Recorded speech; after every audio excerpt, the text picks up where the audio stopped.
तो दोस्तों, बालों का झड़ना कैसे रोकें, इस टॉपिक को शुरू करते हैं। पहले ये समझ के कि बालों का झड़ना होता क्या है। तो दोस्तों, बाल हमारे रेगुलरली रोज झड़ते हैं। करीबन 100 से 150 के आसपास बाल हमारे रोज गिरते हैं। तो अगर इतने हमारे बाल गिर रहे हैं तो ये एक नॉर्मल प्रोसेस है, क्योंकि ये बाल दोबारा आ जाते हैं। फिर बालों की साइकिल होती है गिरने की और फिर नए आने की। बट अगर इससे ज़्यादा बाल गिर रहे हैं तो डेफिनेटली हमको ज़रूरत है डॉक्टर से कंसल्ट करने की।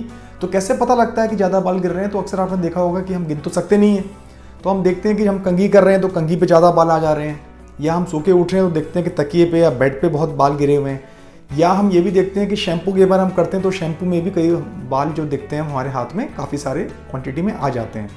तो इन सब चीज़ों से हमें पता लगता है कि भाई बाल जो है हमारे नॉर्मल से ज़्यादा गिर रहे हैं। अब दोस्तों, जब बाल हमारे 100 से 150 से ज़्यादा गिरने लगते हैं रोज़, तो दिक्कत क्या आती है?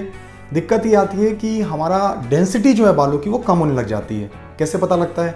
मेल्स में आप देखेंगे कि जो हिस्सा है जहाँ पे बाल कम हो रहे हैं वो चिकना हो जाता है ना। जो फीमेल्स हैं उनका आप देखिए वो बाल बनाती हैं अगर चूटिया वगैरह, तो उसकी जो मोटाई है वो कम होने लग जाती है। तो ओवरऑल इससे हमें पता लगता है कि भी हमारे जो बाल हैं वो ज़रूरत से ज़्यादा गिर रहे हैं और वापस नहीं आ रहे हैं। तो इससे पता लगता है कि भाई हमें ट्रीटमेंट की ज़रूरत है।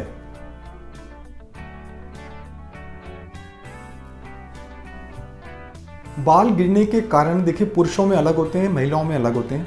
पुरुषों में जो जनरली कारण है उसे बोलते हैं एंड्रोजेनिक एलोपेशिया, यानी हार्मोनल या जेनेटिकल।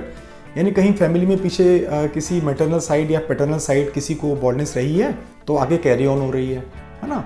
अब ऐसे केसेस में मेल्स में आप देखेंगे कि दाढ़ी के बाल अच्छे होते हैं, शरीर के अन्य के हिस्सों में बाल बहुत अच्छे होते हैं, लेकिन सर पर बाल कम होते हैं। इसी तरीके से फीमेल में कंडीशन होती है टिलोजन एफिलियम, उसमें भी जो है किसी भी वजह से, कोई बीमारी की वजह से या किसी डाइट की कमी से या किसी स्ट्रेस की कंडीशन से फीमेल्स में बाल कम होने लगते हैं।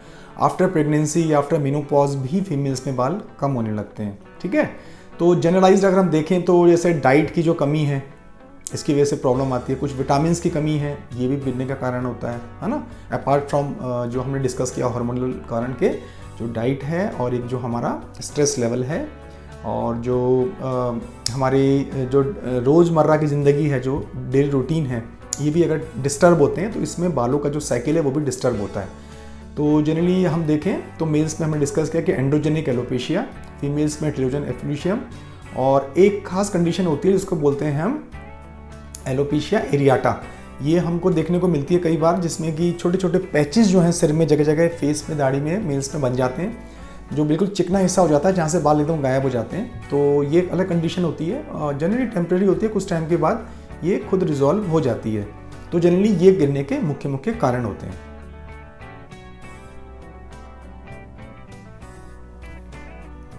एक सवाल ये रहता है दोस्तों कि क्या डैंड्रफ की वजह से बाल गिरते हैं? तो ऐसा है कि डैंड्रफ जो है ना, बेसिकली वो जो सिर हमारा है, स्कैल्प है, जो स्किन वहाँ की है, उसकी प्रॉब्लम है ये, है ना। बालों का इससे कोई सीधा लेना देना नहीं है। यानी हमें कह सकते हैं कि डैंड्रफ डायरेक्टली इन्वॉल्व नहीं होता है बालों के गिरने में, लेकिन चूंकि सिर पर एक सफ़ेद रंग की पपड़ी से जमा देता है और ये पपड़ी जो है फिर बाद में जो है उतरती है और वहाँ पे हाइजीन हमारी ख़राब होती है, कोई बैक्टीरियल इन्फेक्शन भी हो सकती है जिसकी वजह से फर्दर बाल गिर सकते हैं। यानी कहीं ना कहीं ये भी इनडायरेक्टली डायरेक्टली इन्वॉल्व रहता है। तो ये ज़रूरी है कि हमारा डैंड्रफ जो है ना कंट्रोल में रहे, यानी जो सिर की हाइजीन है हमारी वो मेंटेन रहे, ये बहुत ज़रूरी होता है।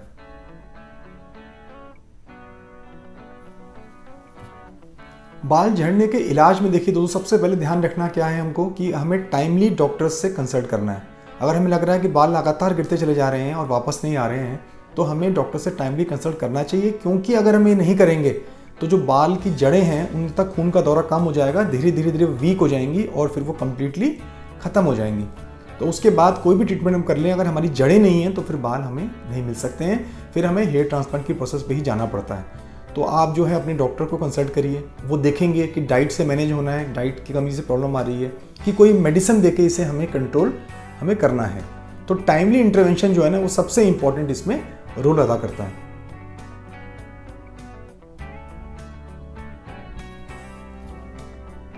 देखिए दोस्तों, बालों के झड़ने का जो कारण हमारा एक मुख्य देखा जाता है वो अनहाइजीन है, क्लीन ना होना बालों का। तो शैम्पू का ध्यान रखिए, शैम्पू ऐसा चुनना है जिसका पीएच जो है वो लगभग 5.5 के आसपास हो। तो आप डेली शैम्पू करिए, क्लीन रखिए। अगर आप स्कैल्प को क्लीन रखेंगे, बाल हमारे साफ रहेंगे, तो हमारा बालों का नुकसान, हेयर लॉस कम होगा, पहली बात। दूसरा, अगर आपके रूखे सूखे बाल हैं, आप देखते हैं कि बहुत ही ड्राई बाल हैं, हम कंघी कर रहे हैं, उसमें आ जा रहे हैं और बन नहीं रहे हैं, तो आप हेयर कंडीशनर का, अच्छे हेयर कंडीशनर का इस्तेमाल करिए। कंघी में अगर आप देख रहे हैं कि बाल फंस रहे हैं, तो आप कंघी की जगह ब्रश का इस्तेमाल करिए, वरना बाल टूट जाएंगे, फिर दिक्कत होगी।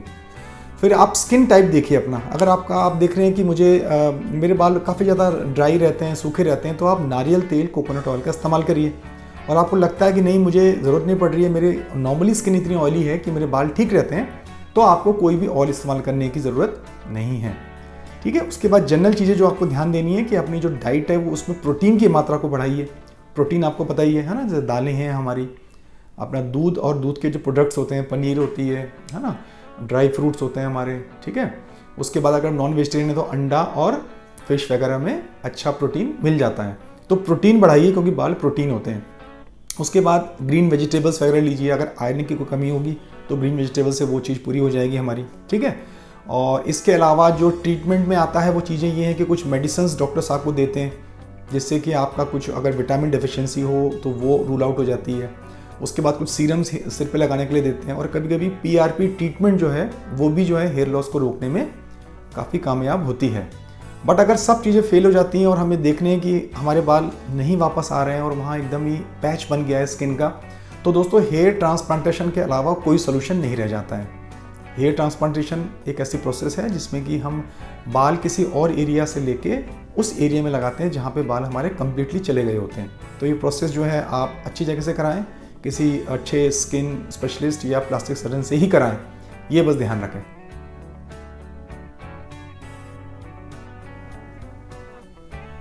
गुड डाइट और स्ट्रेसलेस लाइफ स्टाइल, ये बहुत ज़रूरी है हेयर लॉस को रोकने के लिए।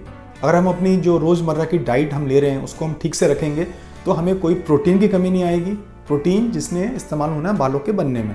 दूसरा, अच्छी डाइट लेने से हम जो माइक्रोन्यूट्रिएंट्स, विटामिन्स की डेफिशिएंसी होती है उसको भी कवर अप कर लेंगे, तो डाइट बहुत ज़रूरी है। फिर हमारा जो स्ट्रेसलेस लाइफ स्टाइल, ये बहुत ज़रूरी है। हमारी नींद पूरी होनी चाहिए, कोई स्ट्रेस नहीं होना चाहिए, है ना। इसकी वजह से भी जो है हमारे बाल गिरते हैं। तो ये दो चीज़ें हैं जिसमें हम आसानी से कंट्रोल कर सकते हैं और इसको हमें अपनी लाइफ में अपनाना चाहिए। अच्छा, एक चीज़ और है कि जो कई लोग को ये होता है कि भी हम अपने बाल जो हैं, स्पेशली मेल्स में देखा जाता है कि वो लोग बार बार शेव करवा लेते हैं, और वो सोचते हैं कि बार बार शेव करा के जो बाल नए आएंगे वो मोटे होंगे, घने होंगे, बढ़िया होंगे। तो ये दोस्तों बिल्कुल मिथ है, ऐसा कुछ नहीं होता है। और शेव कराने से हमें फ़ायदे के बजाय नुकसान होता है, क्योंकि देखिए जो बाल आप एक बार शेव कर लेते हैं आप, तो वो 3 महीने के बाद ही लगभग बड़े होते हैं। तब तक बाल हमारे कम हो रहे हैं, गिर रहे हैं, क्या है, ज़्यादा हमें पता लग नहीं पाता, क्योंकि बाल बहुत छोटे होते हैं। जो ट्रीटमेंट हम ले रहे हैं उसका कितना असर आ रहा है इसका भी बारे में हमें कोई पता नहीं लग पाता है। तो इसलिए बालों को बार बार शेव करने से हमें कोई बेनिफिट नहीं होता है, इसको हमें अवॉइड करना चाहिए।